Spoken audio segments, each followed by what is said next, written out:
Capas OSI. Las capas del modelo OSI describen el proceso de transmisión de los datos dentro de una red. Las dos únicas capas del modelo con las que de hecho interactúa el usuario son la primera capa, la capa física, y la última capa, la capa de aplicación.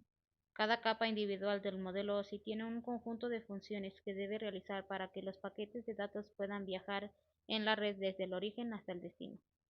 Capa 7. La capa de aplicación es la capa del modelo OSI más cercana al usuario. Suministra servicios de red a las aplicaciones del usuario. Difiere de las demás capas debido a que no proporciona servicios a ninguna otra capa OSI, sino solamente a aplicaciones que se encuentran fuera del modelo OSI. Esta capa suministra las herramientas que el usuario ve, también ofrece los servicios de red relacionados con estas aplicaciones de usuario, como la gestión de mensajes, las transferencias de archivos y las consultas de base de datos.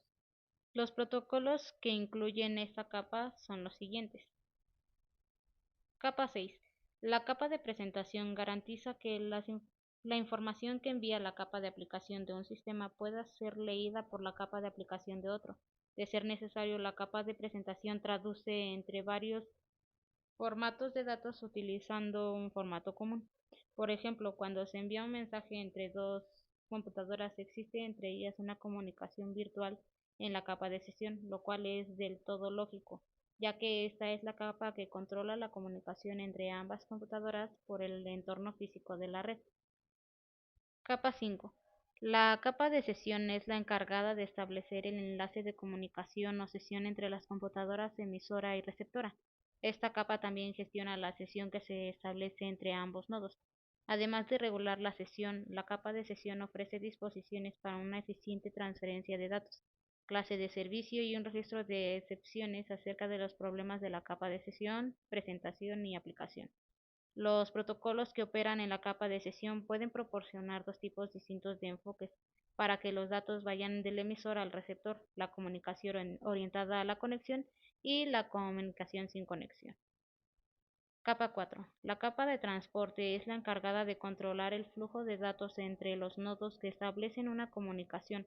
Los datos no solo deben entregarse sin errores, sino además en la secuencia de que proceda. La capa de transporte se ocupa también de evaluar el tamaño de los paquetes con el fin de que estos tengan el tamaño requerido por las capas inferiores del conjunto de protocolos. El tamaño de los paquetes lo dicta la arquitectura de red que se utilice. Mientras que las capas de aplicación, presentación y sesión están relacionadas con asuntos de aplicaciones, las cuatro capas inferiores se encargan del transporte de datos. Capa 3. La capa de red es una capa compleja que proporciona conectividad y selección de ruta entre dos sistemas de host, que pueden estar ubicados en redes geográficamente distintas.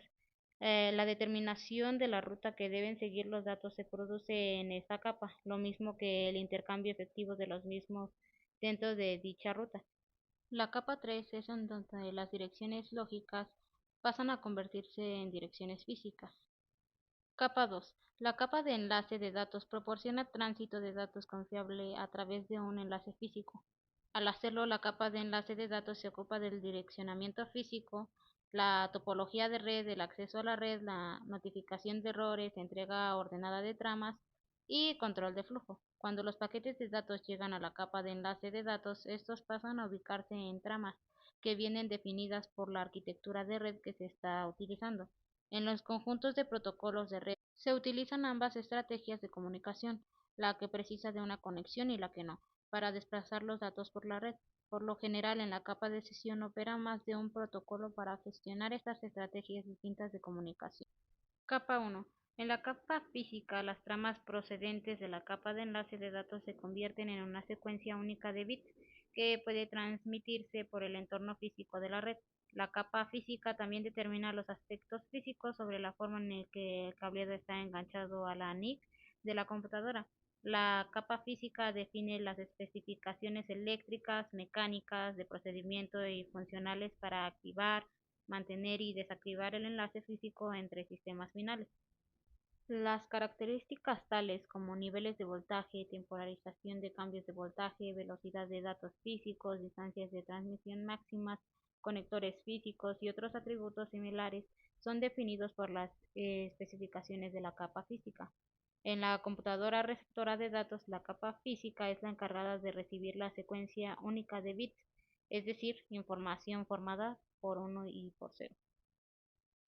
Los protocolos mencionados anteriormente o vistos de cada capa se utilizan conjuntamente para proporcionar una comunicación fiable y eficiente en las redes informáticas, ayudan a gestionar el flujo de datos entre distintos dispositivos y garantizan que la información se entregue correctamente y a tiempo.